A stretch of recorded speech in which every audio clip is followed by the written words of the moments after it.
Hi and welcome to WoW Flash. This is my weekly look at the news from anything to do with Warcraft from the past 7 days. And also some streaming information that'll come towards the end of the video, including my appearance on Final Boss TV this weekend. But to go in first of all, obviously the main news of this week is going to be the continuing World First race in the Mythic Tomb of Sargeras. Method ended up last reset, which was on Tuesday for EU, because they're based on EU, by killing the fallen avatar of Sargeras. And that was considered, until they killed it, I suppose, a lot of people were sort of talking about it being mathematically impossible, which, you know, you look at the raw numbers, it sort of seems to be. Not only is there a huge DPS requirement, but you've also got to do it while there's also a lot of movement on the fight.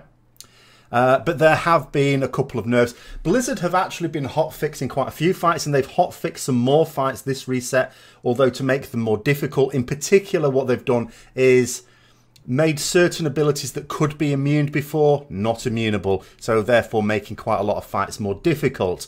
That has meant, of course, that Method, although they'd managed to defeat the fallen avatar last reset, struggled much more this reset, but Exorcist have got it down, so we're now back into a two-horse race with Exorcist and Method both on 8 out of 9. There's been a lot of stories flying around about exactly what's happened with Fallen Avatar and why Method were able to kill it last week, but struggling a bit more this week. I mean, one nonsense story, apparently, as far as I can tell anyway, started on Reddit, but it seems to be someone who just made something up to get a load of likes on Reddit and has no basis in fact. I imagine we'll get the facts, of course, once the World First race is over and the various guilds, including Method, are interviewed by the great and the good.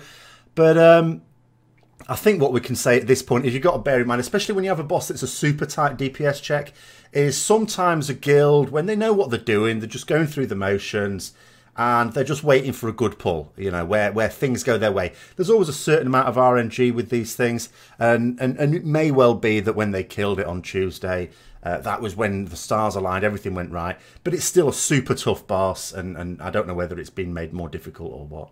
Over the reset, but Blizzard have sort of made a habit of sneakily changing some of the fights without necessarily saying so. The other thing is, just wanted to say about some Argus news coming up. There's obviously the PTR is in its second week now. I'll be going back on there tomorrow afternoon from about 3 PM UK time, just to do a little bit of playtesting, preferably on it. I was doing this last week as well on my stream, but on Twitch. Then we got so far, and then I was just disconnecting all the time, so I switched to something else. I'll try again tomorrow. There's a bit more in there. But Blizzard have, and I'm not sure whether it's inadvertent, allowed to be data mined a whole host of dialogue from various key characters. One of which I'm ashamed to say myself I didn't think of. I'm not going to say it here because a little bit of a spoiler. I'm going to do a separate video on what we know about Argus so far at the weekend. But there is one particular thing that we should all have seen coming a mile off. Maybe some did, it just me being a bit dumb. But yeah, I hadn't thought about it till I saw this bit of dialogue. But anyway, more on that, as I say, over the weekend. But, you know, there was an interview also done with Jesse Cox and Ian Hazakostas, which also left a few revelations as well. So I want to include some of that in this video, as I say, of what we know so far. There was a funny moment in Tomb of Sargeras this week when a guild that were on Mistress Sazin, I don't know how you pronounce Naga names. And what happened was they were quietly fighting, her fight ended, and then all of a sudden someone noticed they'd all been disbanded. The guild had been disbanded. What's gone on? Apparently it's a dodgy weak aura. Now, of course, when a new tier comes out, weak auras, we know as raiders are a boon. They're able to flash in front of you. You've got this debuff. Do something about it. Or you've got so long till this thing comes up and blah, blah, blah. Or you've got this thing going on, count the ticks. So, for example, I can't remember the name of the ability, but on Mythic Sisters of the Moon, where you cross over the phases and you get the stacking debuff there on the raid. Very useful for that. So obviously people are keen to get these weak auras, but I suppose I've never heard of anything like this happening before, a troll weak aura. But I suppose it just means, you know, get it from a credible source in future. And the other thing I suppose I should just add in there is in terms of streaming information. So that's pretty much most of the news from this week. Streaming information is that I'm going to be doing my usual set of streams, but with a bit extra in there. So tomorrow afternoon, that's Saturday afternoon, 3 p.m. UK time. I'm not quite sure how long for, a couple of hours hopefully, because I've got something else on in the evening. I'm going to be attempting to do some more streaming on the PTR, having a look at Argus, seeing what's going on. So there'll be spoilers in there, potentially, if I can get on. And then at some point, probably get disconnected again and continue to get disconnected. And I'll just switch to doing some sort of casual stuff on my warrior or rogue or something, or hunter even.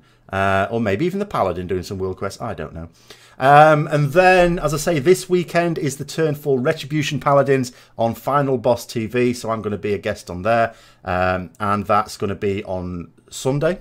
In America, it's sort of late afternoon, early evening. From my point of view, it's just nighttime. And then my usual thing on Tuesday, I'm going to be doing the Tuesday Talk, which is a just general WoW discussion, which is from 7 p.m. UK time. And my raids, the Wednesday is the one I schedule on Twitch, so I stream that from 7 p.m. UK time again. That's just my guild farm raid. But I have taken to streaming raids in general, just not advertising them, because if it's progress, as it was last night, I can't always interact with the chat. It's there, and when between pulls, I can sort of say the odd thing. I was having a nightmare with the audio yesterday, so I'm going to have to try and get that fixed as well.